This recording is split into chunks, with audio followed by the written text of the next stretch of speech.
everyone. Welcome to the Invictus Podcast. My name is Ari, and I'm joined by Jason, and we are joined by a very special guest today. We have Jay from Jujitsu Five-O joining us. If you're unaware of who Jay is, you should check him out on Instagram and Facebook.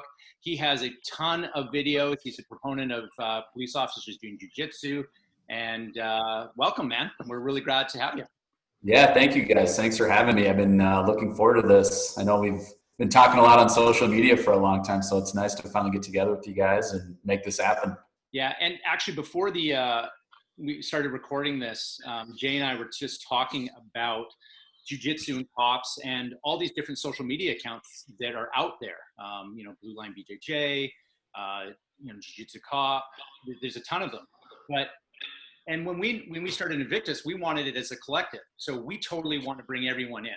We're not an independent thing. So if we're putting out videos and you're putting out videos, we're not trying to keep separate. So I've featured obviously some of your stuff, Jay, on the Invictus site, and that's kind of what we want to do. And we want to kind of be in collaboration with other jiu-jitsu cops that are putting stuff out in the media. So why don't you give us your viewpoint on the state of affairs of jiu-jitsu, social media, and policing? Yeah, that's a good point. I think it is a collaboration, and it should be a collaboration because we're not doing ourselves really any justice if I'm trying to own jiu-jitsu for cops, right? And I think I mentioned this to you when we were talking offline a little bit, is like, I didn't invent jiu-jitsu. Obviously, if you guys ever roll with me, you would know. But I didn't invent jiu-jitsu, right? Invictus didn't invent jiu-jitsu, but as a group, I think we can all learn from each other. And that's where the social media component really comes into play, because we should be, constant students. We should always be trying to learn and get better. And as black belts, you guys both know that you never really stop learning. They say the journey starts when you get your black belt, right? That's when everything kind of starts. So for, one person or one group to come in and say, this is how jiu-jitsu for cops should be done, I think we're doing ourselves, we would be doing ourselves a huge disservice, because then that learning stops and we can't grow and make each other better. Good example, like if I put out a technique video, and somebody disagrees with it and they say that it's bullshit, that doesn't offend me. I like that feedback, because if there's something I did that you think maybe could be done better, I want to hear that. I want that feedback. So, I think social media in general, obviously there's good and bad that comes along with it. But I think for what all of us are trying to do, it's a really great tool to promote jiu-jitsu, maybe for those cops that have never heard about it, or maybe there's those misconceptions about what jiu-jitsu is. I think social media can help, give it a better perception, if that makes sense. And now that we've moved in, because I've noticed a shift, and Jay's also seen a shift in kind of where jiu-jitsu and use of force is going now, because of obviously the state of affairs in the world. We are seeing a shift on how departments are being run with use of force, and now there's all these stipulations on what we can and cannot use. And I think this is the time right now that we really need to push it. And, channels like yours are super important. But let's start with kind of a controversial topic, and we're going to talk about the lateral neck restraint. People call it the rear naked choke. We know it's not a choke. So let's just kind of start there. Your thoughts on what we refer to as a lateral neck restraint and a sanguineous choke. Kind of run us through your thoughts on that whole process. Yeah, that's a great question. I love this topic. I'd love to talk about it. I actually wrote an article. If you guys follow my blog on my website, I've got a bunch of articles up there. I wrote one specifically on neck restraints several months ago, to sort of dispel the myths about them, talk about the differences between a choke and a neck restraint, and also why I think it is literally neck restraints are the safest, most effective tools that we have available to us as police officers. Mainly, we've all been in fights, right? We've all tried to put handcuffs on an uncooperative suspect or somebody that's being combative. It can be nearly impossible, especially if you're a smaller statured officer such as myself. I'm 5'7". Jay, you probably feel my pain, right? We weren't gifted with great genetics in terms of height. So I'm 5'7", 165. 175 if it's the winter time. But basically everybody that I deal with is bigger and stronger than me. Every man, right? Almost every guy that I deal with is bigger and stronger than me. So without having that tool available to me, what is the safest way for me to effectively make an arrest of someone that's fighting?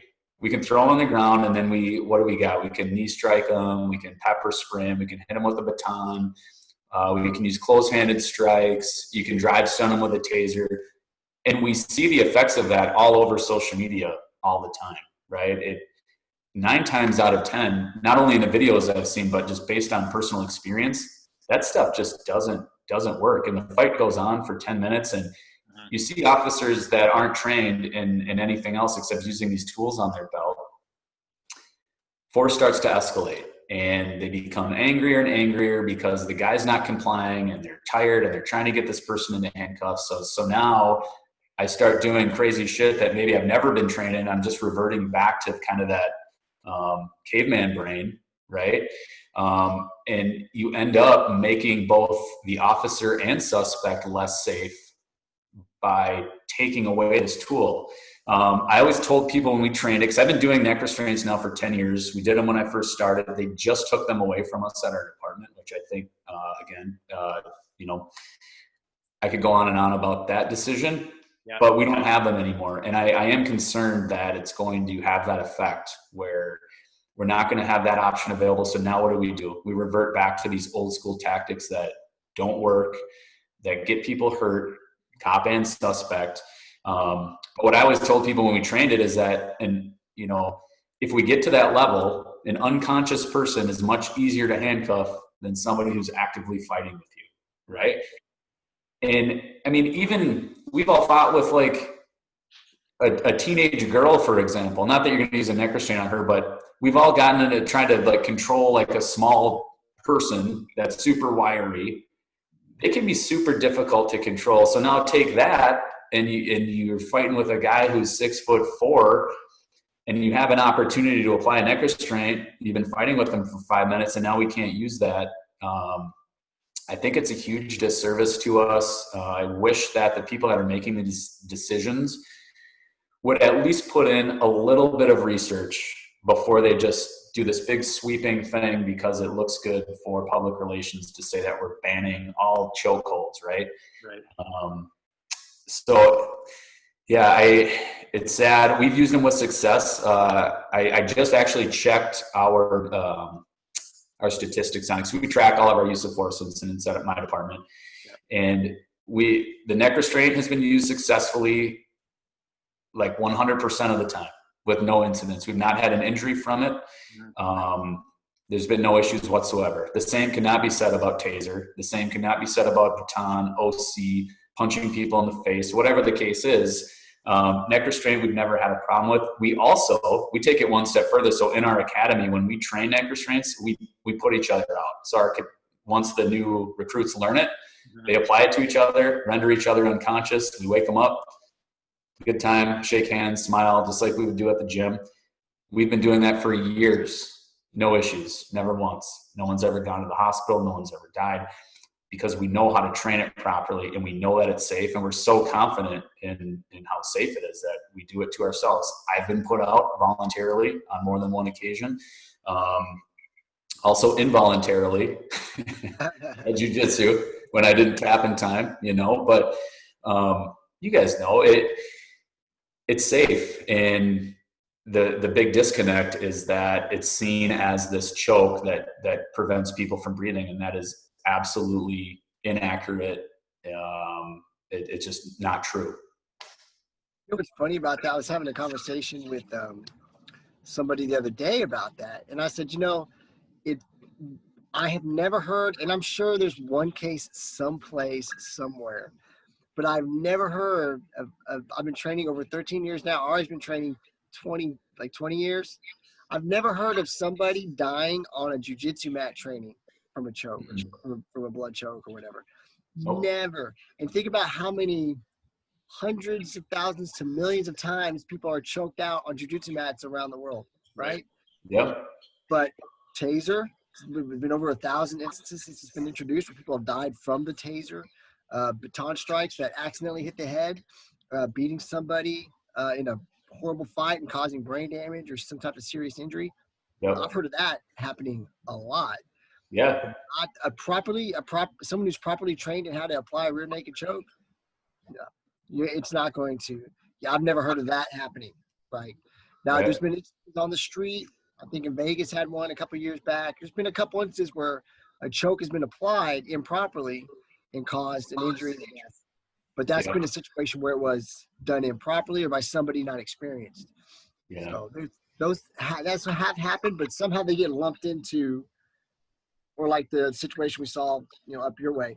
Those things get lumped into, lateral neck restraints, for lack of a better term. Yeah. Not the same thing. That's not what happens. But the public doesn't seem to. They can't differentiate, and then our politicians react upon what the public is saying instead of what's informed.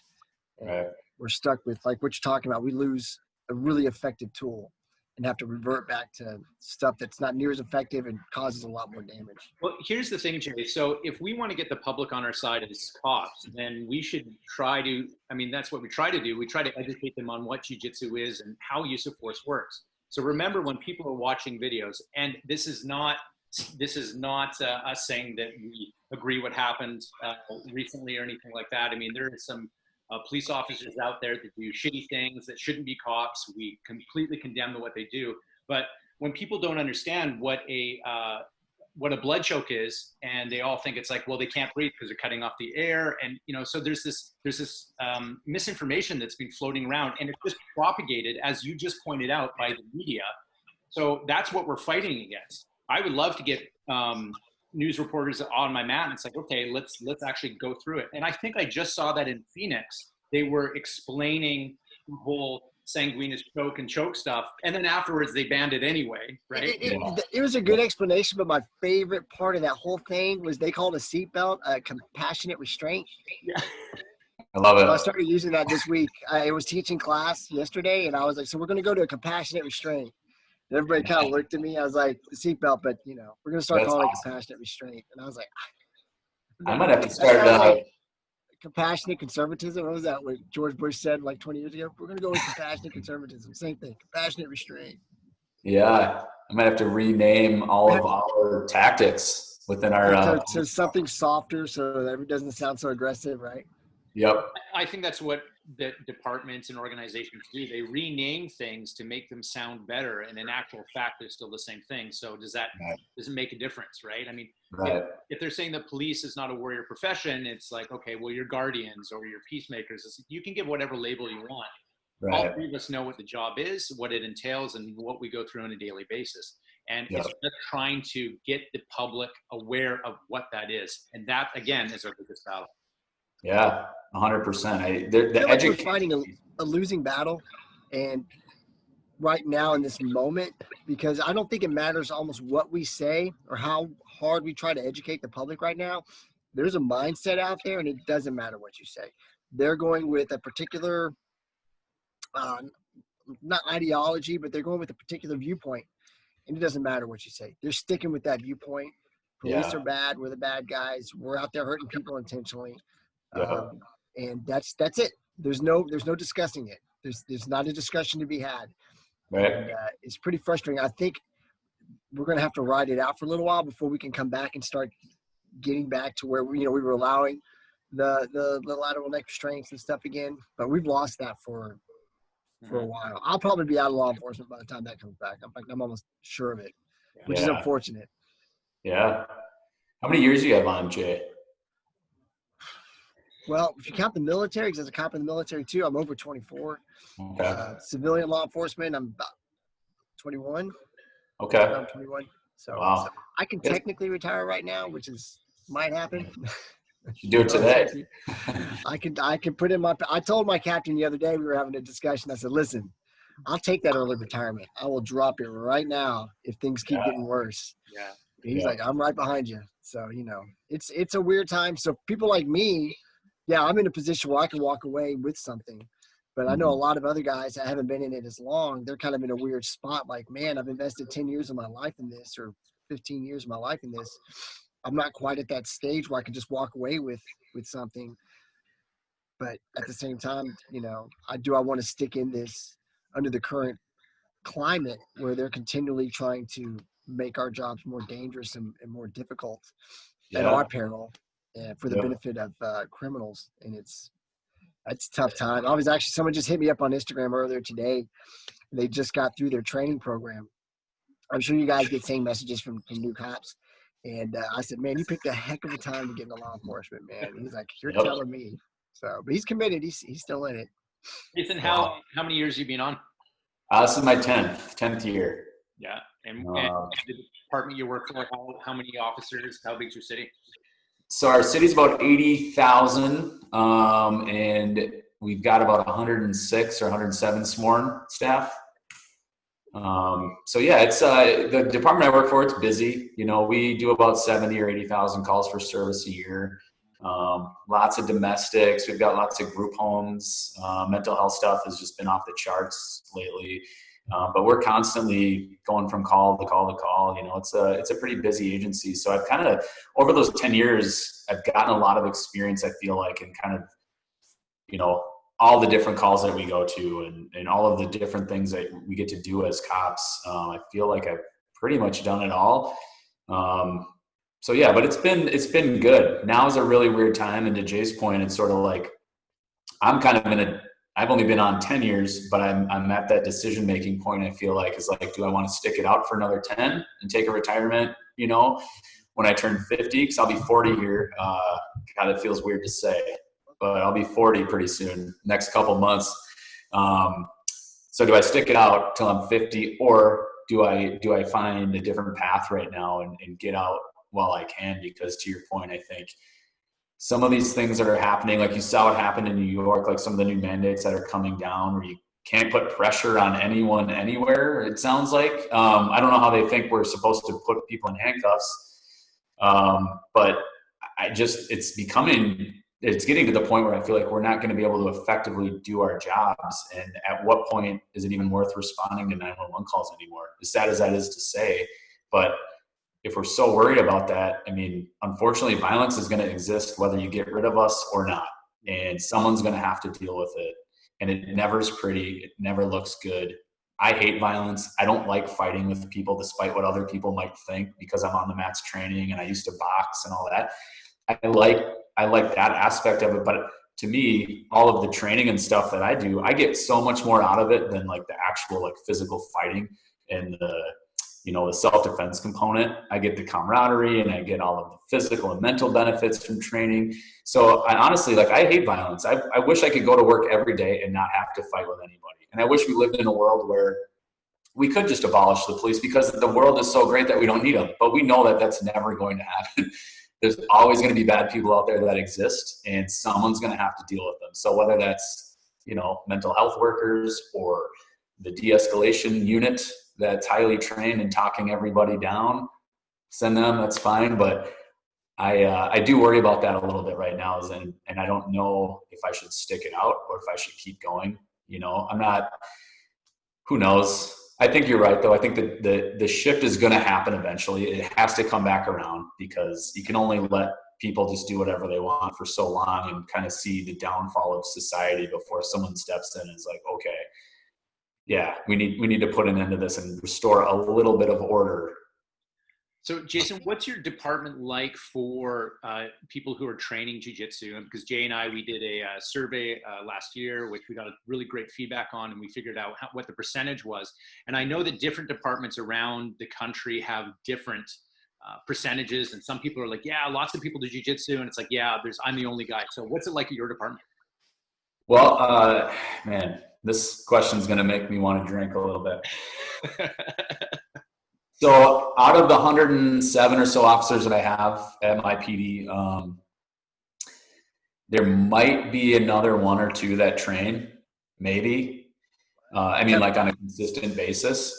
The gym that I train out of, though, there's quite a few cops. We have like a essential only workers class, which is basically just a bunch of us cops that get together to train. There's quite a few cops around just like the metro area that I work that train. But yeah, within my department, it's sad. I'm constantly promoting it. I'm constantly trying to get guys to go train, and it's like pulling teeth, man. And I think a big part of that, to be honest with you, the more I've been thinking about this is like, I know you guys did that big study on why cops don't train, which was super interesting to kind of get some of that feedback.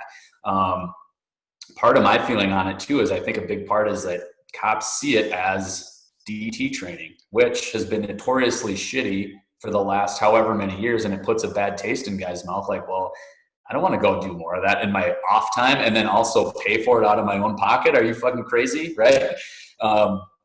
So if we could maybe shift it a little bit and let cops know, like, hey, this is not DT training, man. This is like way beyond that. This has so many other things involved. It's absolutely nothing like DT training. If you could get them to kind of start seeing that, and maybe they come in and they try a class, that might be a way to start it. But yeah, it's hard, man. I tried to do a weekly grappling club. I can't talk today.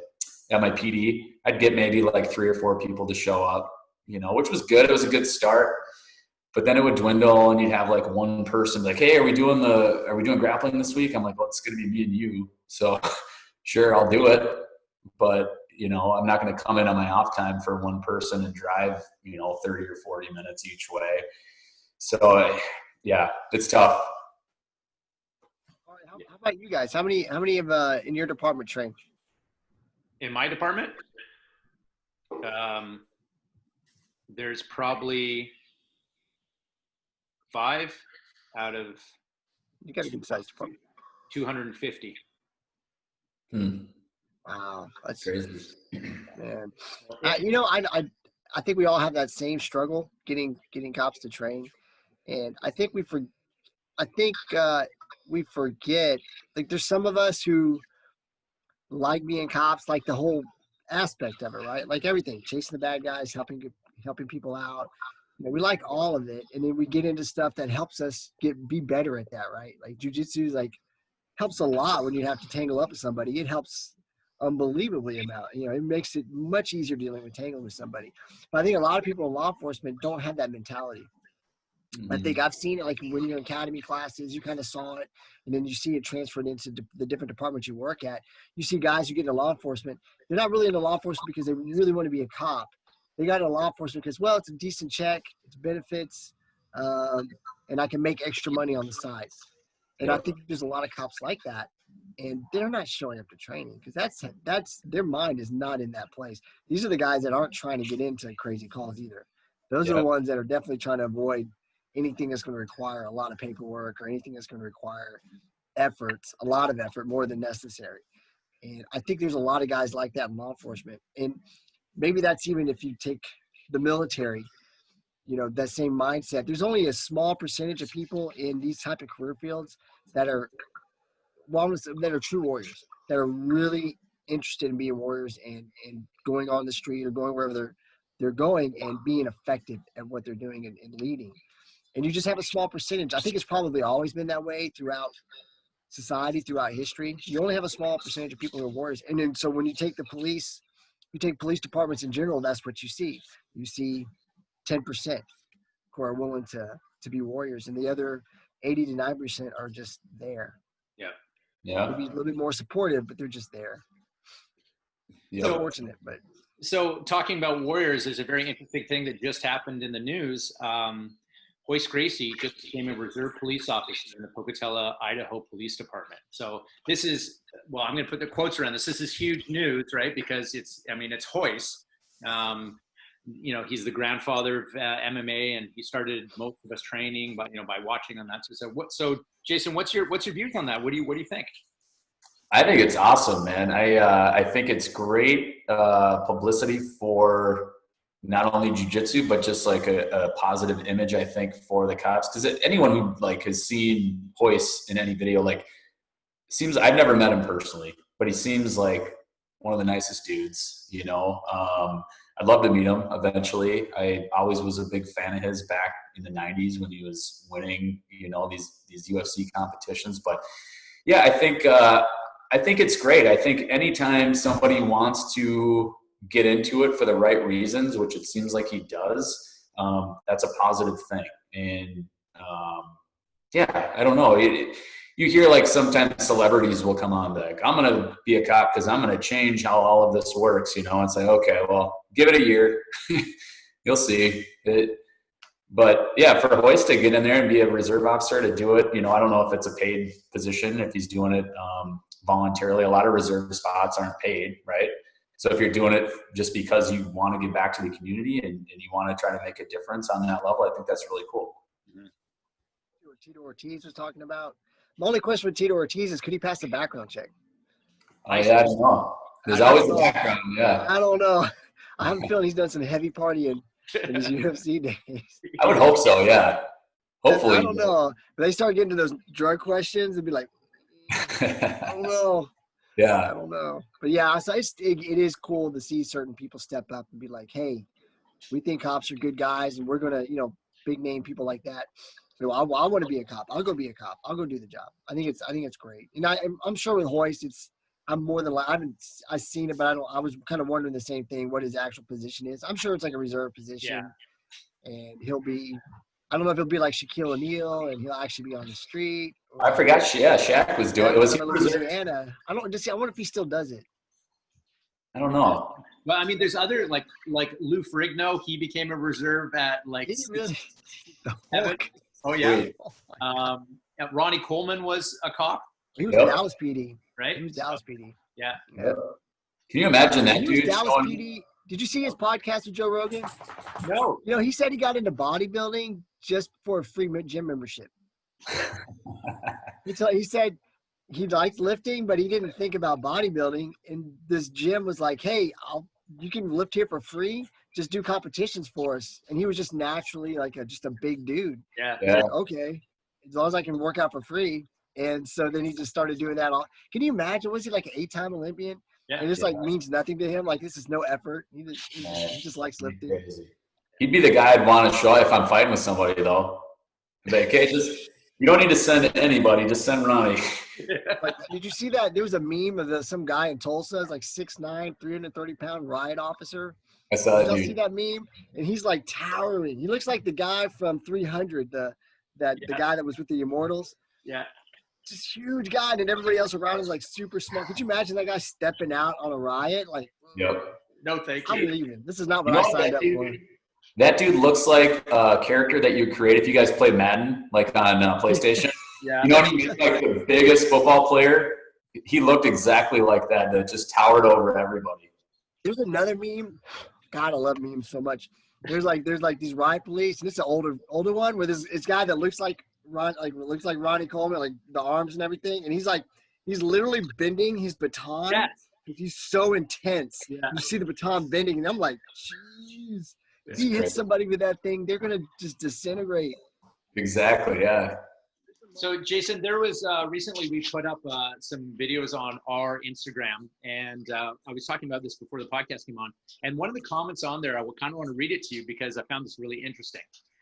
So the video is of Smashley MMA, and Ashley is a police officer and a professional MMA fighter. Yeah, she's awesome. She is amazing. And so it's showing her in the recruit class, and she's basically running through the recruits, right? They're trying to hit her with a baton. She grapples them, takes them down. At one point, she's mounted on one of them, is holding their gun and raining down punches. And, she fights at 105, by the way. So, yes. I mean, that's a video that everyone should watch for advocating jiu-jitsu and policing. So one of the comments, and I'm pretty sure you've had some awesome comments on your videos over the yeah. So this comment reads this: why can't you just brachial stun them? The stun will last for 3 to 5 seconds and shuts down their pressure points and allows you to handcuff them while remaining standing. You could also just knee strike them in the common perennial nerve cluster and gain instant compliance that way. It's worked for me for over 20 years in experience in karate-based law enforcement. This MMA stuff is a sport and for cage fighting only. Well, another one that makes me want to drink. I really hope, that that's just some internet troll that commented. But those people exist out there, right? They do exist. So if it is a real comment, I mean, obviously we know the reality of fighting with somebody that's fighting back and giving you resistance, right? We see it all the damn every day on the mats when we go train. Somebody that's giving you 100% resistance. You know, we're not striking each other in jiu-jitsu, but as you guys know, I mean, you could add slaps and put some 4-ounce gloves on the mats and do some strikes to simulate that. Yeah, that comment kind of encapsulates why I wanted to start Jujitsu Five-O and start promoting Jiu-Jitsu for cops, because for so many years, at least as long as I've been a cop, and I know it was before I started, defensive tactics in policing is complete nonsense. You know, there's so much bullshit, and there's companies that will come out and they have the new latest and greatest system that I have 10 techniques, and if you do these techniques, this is what's going to solve all your problems. Well, the problem with that, maybe some of their techniques are really good, but fights are dynamic.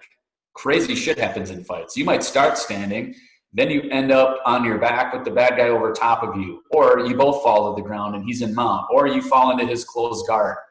There's an infinite number of things that can happen when two people are fighting with each other, right? And as far as I know, Jiu-Jitsu is the only art that has a solution to all of those problems. If you understand all of the fundamental concepts and principles, you don't have to know every technique that exists in Jiu-Jitsu, but if you can have a really good understanding of the basic positions, leverage, base, pressure, control, all of those types of things, and you can start training with that in mind and not get so focused on like individual specific techniques. I'm of the opinion that you can pretty much handle anything that's thrown at you. And so these companies and these the shit that we've been learning for years, it's just so far from reality. And we're leaving training scars for cops that go into it. Maybe they're new recruits, like you guys said. They go through the academy and they're given these like tools. All right, now go hit the streets. We've given you all the tools that you need. And you know how to break heel stunt somebody. You know how to knee strike someone in a common peroneal. Now you're ready to go out there and take on the world, right? You guys have probably been on calls where you're knee striking someone's common peroneal and it's not doing anything. And then it's like, okay, shit, now what do I do? And going back to our conversation earlier, well, now I'm going to pull out my taser and I'm going to try to drive son up. Oh, he's wearing a thick jacket and 2 pairs of sweatpants. That's not doing anything. Right. Throw that out the window. Well, I heard about this pressure point technique in the academy. I'm going to try to drive my thumb behind his ear. Well, he's on PCP, and he thinks you're a fucking dinosaur. So that's not working, right? And so those comments are just hilarious because it's going back to that, like, oh, I've trained this before. I know these like specific crazy ninja techniques that work every single time, and you could never take me down. I mean, I was watching that video with Ashley, and what a great example of jiu-jitsu and why jiu-jitsu works and how it works. Like, she's 105 pounds, and she was just completely fucking owning all of those guys. And she probably wasn't really trying that hard, right? I mean, she was fighting back, but you could tell, like, she had a systematic approach. She knew exactly what to do from every position. And she was just dominating, and that shows you that, you know, that stuff works, and you can try whatever you want. You can do your karate stuff. That's cool. I mean, I'm not anti any martial art. I think there's benefits to all martial arts. So I'll never like talk bad about anything, karate, Krav Maga, whatever it is. I think if you get some value out of it, that's good. You should do that thing. But for our job specifically, jiu-jitsu is the closest thing that can simulate what we deal with on the street. And so you mentioned, I mean, she's a professional MMA fighter. I mean, she fights at 105, but she probably walks around at probably 125, 130, still yes. Small stature and stuff like that. Wicked. But, you know, I've said this, and Jay and I talked about this, and many cops talk about this. If you're a blue belt in jiu-jitsu, you're going to ruin most people's day by just knowing positional dominance, by the basics and stuff like that. So you don't have to be a brown belt. You don't have to be a black belt in jiu-jitsu. So there's this misconception out there that it's like, oh, it takes years and years to get super, super good at it, which it does, but you don't need it. So like at my school, I'm doing free training up to a blue belt. for cops. That's it. Like, I've taken away every single barrier that I can possibly have. And so we'll see if it follows through when my gym opens in July. I've had 10 people now email me, says, I love it, I'm in. So we'll see. But you don't have to be a high-level jiu-jitsu person to get something out of it. And I've watched blue belts. You just watch the new person come in, go against the blue belt, and it's night and day difference, right? Yeah, that's a really good point, because I think there is that misconception out there for sure. And I've heard it, it's like, well, yeah, it's easy for you to say, Jason, because you're a brown belt and you've been training for 10 years. It's like, well, but after my first 6 months of consistent training, I probably could have done what I needed to do on the street as a cop. I just happen to keep training because I love it. And naturally you're going to get better and progress, but you don't have, like you said, you don't have to be a brown belt or a black belt or have been training for 20 years to be able to do this stuff. It's basic fundamental stuff that can save our ass on the job and keep us out of these stupid use of force incidents that look terrible on video or ultimately end up killing somebody unnecessarily. It's good for everybody involved. And you hear people on the internet too, they'll say, well, stop teaching cops jujitsu because you're teaching them to be trained killers. It's like the exact opposite. We're teaching them to be calm, confident, knowing how to do safe techniques. It's called the gentle art for a reason, right? Literally called the gentle art, which people should know if they don't know anything about jujitsu. So yeah, I think that's a great point. We did an interview a couple weeks ago with Brad Barnes, awesome dude. Jason introduced me to him, Midland BJJ, and he talked about the benefits of jiu-jitsu, and he was talking about PTSD, how it helps with that and stuff like that. And you're talking about that as well. The benefits are way beyond that physical thing, and it just takes someone a few weeks, a few months to start figuring that out, and then they usually get hooked. So yeah, absolutely. And that's another side of it that I think should start to be promoted more. I've been trying to talk more about that because the mental health thing, I think there's a lot more awareness of it now. It's starting to become more prevalent in our culture.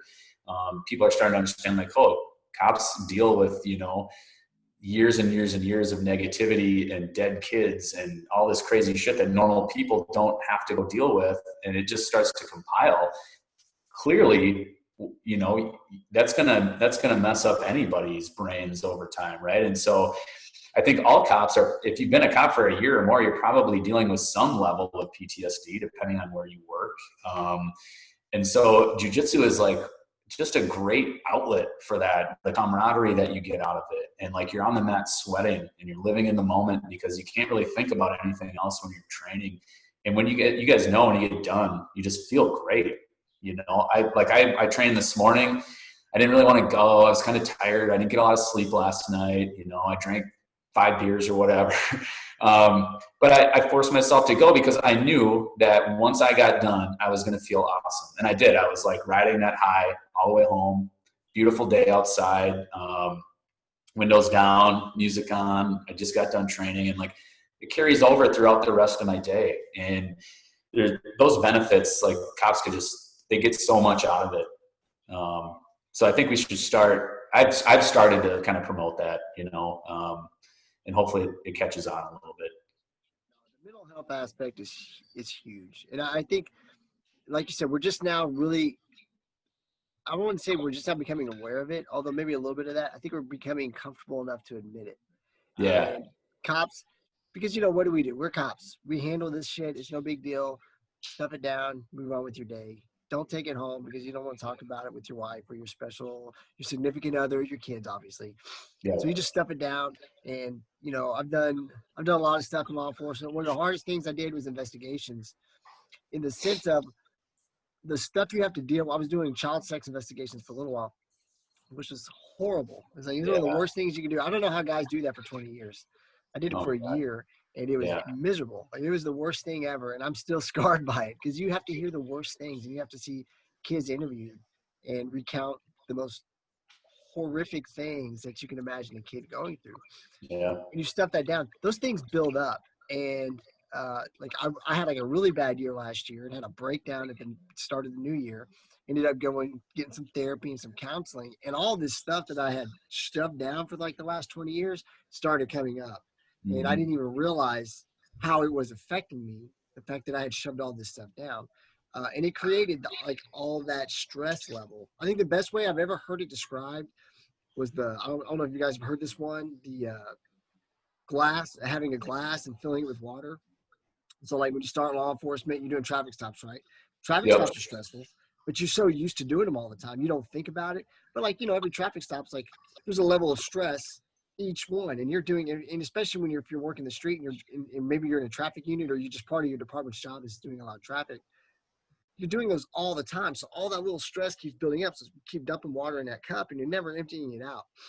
And then the other stuff that happens in the job. So eventually it overflows, right? That stress was going to overflow and your brain, it's going to happen and your brain's going to go through some weird shit. And unless you're doing something to empty that water glass out, it's going to happen at some point. Somehow, some way it's going to happen, or you're going to deal with it in a super unhealthy way. Drinking, drugs, using your wife, whatever. I don't know. It happens. We've all seen this in law enforcement. Yeah. So I think jiu-jitsu has definitely been something for me that really helped me with mental health a lot throughout my career without even realizing it. But it's been a huge thing. One, I think it gets the stress out, right? Two, it kind of opens you up to all segments of society and realizing that, not that you don't know this, but that, hey, not everybody's a turd, not everybody other than cops are turds, because we see the worst on the street all the time. So it's good to be in a jiu-jitsu gym where you have eccentric people, but they're good people. They're not criminals. They're not out doing bad things. They're just eccentric. They're living. They have different views from you, but they're good people. So it's so good for cops to be exposed to that, so they don't become so jaded, which is so easy to do in the everyday job, that they forget that, hey, society, 98% of society is really good. We just deal with that 2% on a regular basis that's not good. So jiu-jitsu, the mental health aspect and just life balance aspect is something I do think that I've started talking about a lot more. And I think we all should be like pushing like, hey, this is good for not just keeping you safe on the street, but keeping you mentally and physically healthy as well. Absolutely. Yeah. One of the things I think you do for PTSD stuff is you have a home gym. You're actually sitting in it right now. Yeah, I am. I've got my home dojo here, and I've got about 144 square feet of mat space. I was really wanting to do something with my workout room, and so I talked my wife into allowing me to turn it into a mat room, and it's actually been great. Like I'll have, especially when the quarantine was going on, I did some live stream videos and stuff for Instagram down here. There was a couple guys that we were sort of always exposed to one another. So I'd have them over and we would train in my basement, and it was a great outlet for me when the gyms were closed up here for a couple of months. But yeah, and I still use it. It's just a great thing for me to have access to all of the time if I need it. Even if I don't have a training partner, I can come down here and I can work whatever I want. Solo drills, break falls, rolling around, just working movements and stuff. So yeah, it's been good. It was a good investment. You filmed the majority of your stuff there and also at your gym? I'm sorry, I didn't hear you on that, Ari. Sorry, when you're filming your technique videos, are you filming it mainly at your home dojo or at where you're trained? Yeah, I think the bulk of my videos probably are recorded at my gym that I train at. But most of my solo drills and stuff, you'll see my Jujitsu Five-O logo on my mats. I record those here at home. And then we'll do, like, sometimes I'll have guys over and we'll work on some techniques. Like my head instructor, Tim Blackstone, is a super awesome dude, great black belt. I did some technique videos with him where he showed some really interesting ways to maybe work guys into handcuffing positions from some different spots, and that was cool. So yeah, I've been trying to utilize it as much as I can. Now that it's here, it's kind of a permanent fixture in my house. I don't plan on ever ripping it out. If anything, I'll make it bigger over time. Yeah. So you previously also were talking about training scars, and cops know that term, but a lot of civilians and people watching this have never heard that before. Kind of explain what a training scar is and give an example. Yeah, so basically, going back to like providing really shitty training for cops, a good example would be the red man suit. I like to use this one a lot. right? So we've all been in training, whether it be academy training, in-service training, where you get a foam baton, you get your inert OC and, you know, the fake taser, and the guy in the red man suit comes in. Hey, I'm going to fight you, right? You take out your foam baton and you whack him in the leg a couple of times, and then he takes a knee, scenario's over. Your baton was effective, right? Well, why that leaves a training scar is because anytime we train as police officers, if we're not making it realistic and we do things like that where we hit the guy in the red man suit with a foam baton and he goes down, well, now I take that training out to the street with me and I'm dealing with a real bad guy who's not in a red man suit, and he comes at me and I pull out my real baton and I whack him in the leg. Nothing's happening. I whack him in the leg again. Nothing's happening. Psychologically, I'm thinking, well, shit, in training, this worked. This guy fell down right away, right? And so that's what we call a training scar. And that happens so often, you know. Think about even when we train at the range with our handguns, right? Target turns, I stand static. I don't move offline or anything. I just draw, I fire, target turns back around. Perfect. That was great. You qualify. You now can go out there and get in a gun battle, right? It's silly. And so that's a big reason. Like, you guys know, I use kind of my tagline is train for real. I use that hashtag a lot. It's on my website. That's exactly what I mean by that. Make your training realistic. And not only that, but when you train, do it for real. You know, give resistance. And I'm not saying you have to be crazy. You don't have to go crazy with your training all the time, but you can't have the guy in the red man suit just come down, go through the motions, check the boxes, and call it good, because you're doing your cops a disservice. You're making them less safe. You're making the public less safe. And so, yeah, that's what I mean by that. Hope that makes sense. Yeah, totally. So, a good example of training scars. I don't know if you've ever heard this one, and it's an older one. It's back when guys used to carry 6-shooters. But it was either California. You know what I'm talking about. There's either California Highway Patrol or whatever, somewhere in California. I guess this officer, when he was at the range, they would always make him pick up their brass immediately so it didn't collect. So he would dump his rounds through the 6-shooter after they shot it, and he'd go down and pick it up immediately every time and, like, put it in his pocket or something like that. Well, the guy gets into a shooting in real life. And I guess he had a car between him and the guy, and he's shooting, empties out his 6 rounds. When he goes to reload, he dumps it, goes and starts picking up the brass before he does a speed reload, and then the guy comes around the car and caps him, kills him. Yep. And they figured out later that it was because he was picking up his brass instead of just dropping it and doing a speed reload. So that's exactly what you're talking about, the training scars. We've done that for a long time in law enforcement. We've really built in some really bad habits through defensive tactics, shooting. It's all improving now. Like, we're getting much more knowledgeable, and it's getting down to patrol level. But yeah, you're right. That's been a problem. It still is for law enforcement, putting our guys in really bad, just really bad situations on the street because of poor training. Well, I think it goes back to we're more worried about checking the boxes and just getting it done with so we fulfill our requirements than we are about actually training, right? And that's where there needs to be a shift, because I hate to see stuff like that. That's a great example too. I mean, how much more realistic could it get? You're in a gunfight, and now instead of worrying about taking care of business and protecting myself and any citizens that are around me, I'm collecting my brass because that's what I've always done, and I'm putting myself over and over and over again. Just got reinforced. Right? Yeah, it's crazy. That's an admin thing, and now that I'm on that side, that's a top-down thing. The training, checking the box. Yeah. That comes from the top down. That comes from admin going, okay, we've got to make sure we cover these things. So what's the easiest way to make sure that's covered? And that's when you see guys getting sent to really poor training because it checks the box for the admin guy.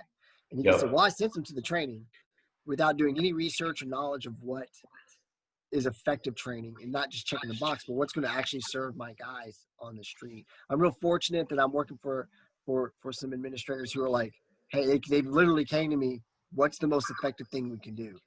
Because they knew I did a lot of training. They knew I was into this. And this was back when I was like a purple belt. And I said, we've got to teach the guys jiu-jitsu. Like, we have to. So the first thing they did, they put me on a plane and sent me out to Torrance, and I got to do GST, come back. and start slowly bringing it to the guys. And now I finally got them up to the level where they let me teach them every week. And I've got them going through, I've got a group coming through I call it DT Wednesdays now. Every Wednesday I've got a group coming through in the morning and in the afternoon. And they got to train. And I'm telling you, I think I've been doing it for like 6 weeks now. The amount of improvement I've seen and these guys don't do training except for a handful of them. They don't do any training outside of except with me. The amount of improvement I've seen in their ability to apply effective force on me in that 6 weeks is huge. And that's just going, and these guys aren't going every week. They're going maybe every 2 to 3 weeks. They're getting training. But it's a good solid 4 hours, and I work them that whole 4 hours, and then I make them try to arrest me at the end of it, which can be exhausting. But but it's good. But it's good. I trust, and the reason I do that, I don't want them getting into an ego fight with their street partners, because there's some of that can happen. I've seen that happen just in doing drills. And the guys, calm down. It's not a real fight, And two, I can give effective resistance on them, and I can control the level of resistance versus whatever happens between the other guy. But they're just in that little bit of concentrated training, the improvement has been drastic. I've just been very impressed. I was telling somebody this.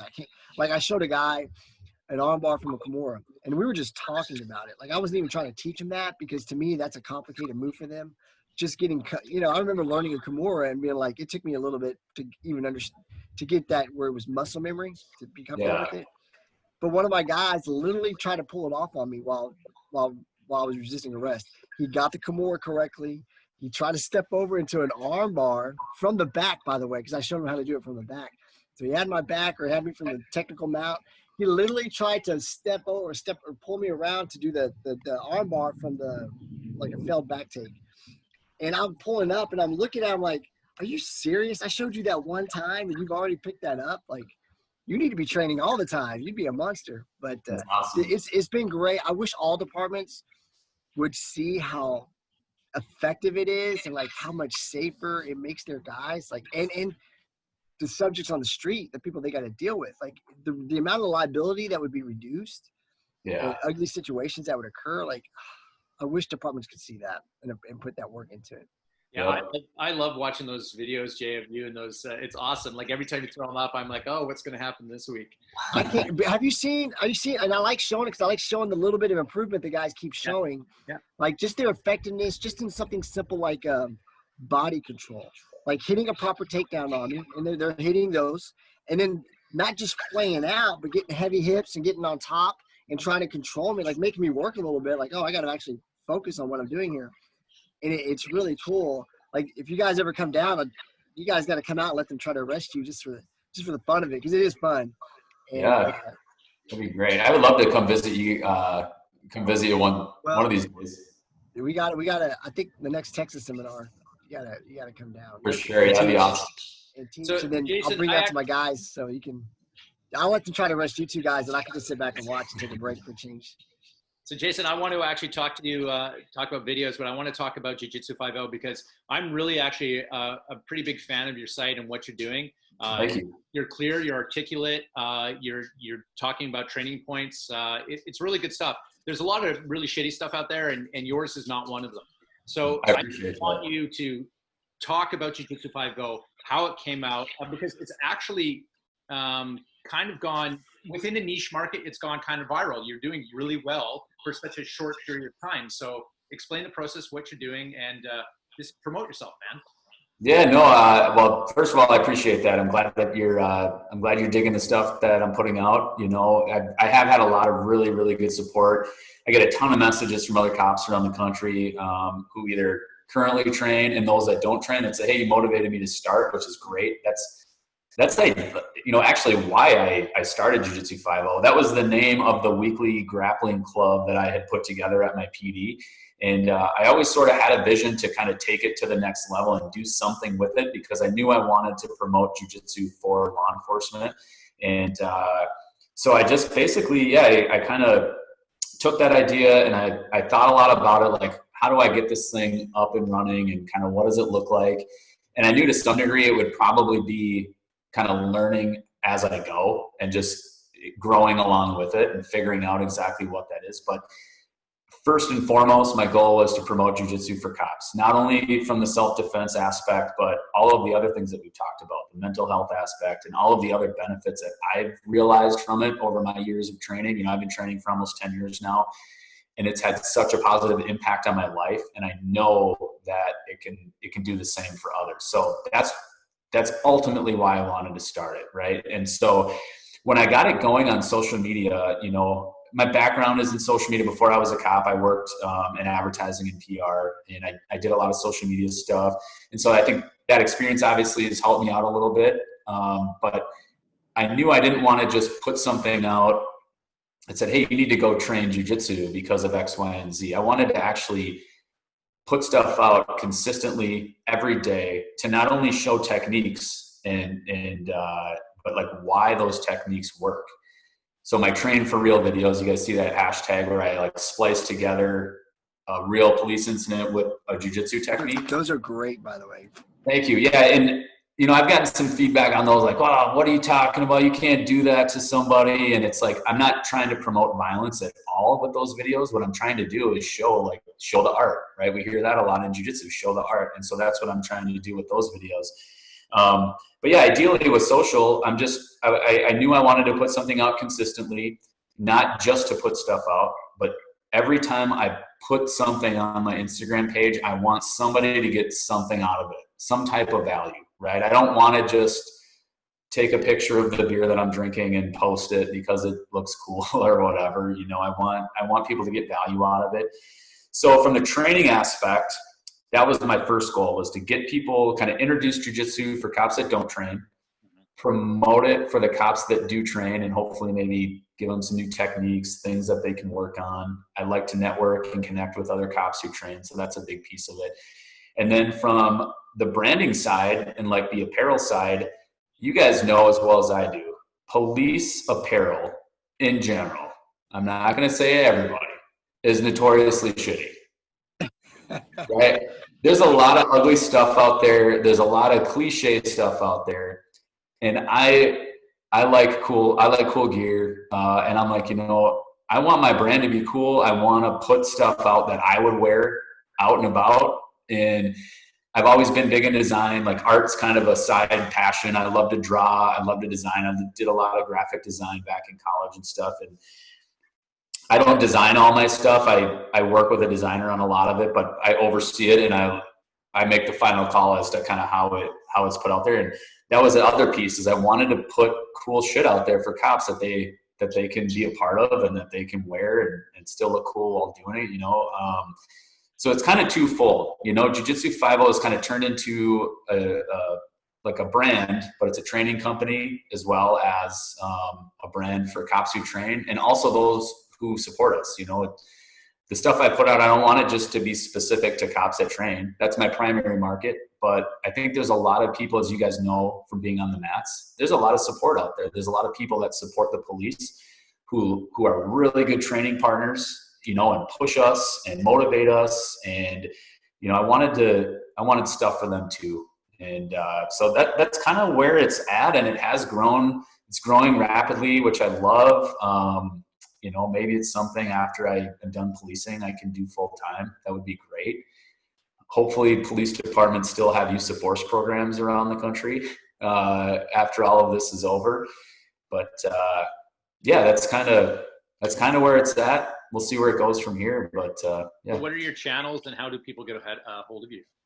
All right. So I'm on Instagram, obviously. That's kind of where I spend most of my time, but also on Facebook. We have a page there. I have a YouTube channel where I'll post all of my technique videos. I don't promote a lot of the YouTube stuff, but they're there. So if you're on YouTube a lot, you have access to all my stuff, and I organize everything by playlists. And then I also have a website, jujitsu5o.com, all spelled out, FIVEO.com. That's where you can buy any of our gear. We sell some Fuji mats. I have a partnership collaboration with Fuji on a lot of stuff. All my blog articles. So if you're interested to read like the article I talked about, neck restraints, that's on there, plus a lot of other just police training related stuff. And yeah, so between my website, Facebook, Instagram, and YouTube, that's where we're at. Well, Jay and I, we'd love to have you be part of the instructors on one of the super seminars we do, because you'd be a great addition. For sure. I would love it, man. That would be awesome. I'd love to connect with you guys. And yeah, I think that'd be a lot of fun. So anytime. Well, we appreciate you joining us and talking about Jujitsu Five-O and Jiu-Jitsu and policing and all the stuff that's going on in the wacky world right now. So thanks again, my friend. Yeah, thank you for having me on. I really appreciate it. No worries. All right. See you, fellas.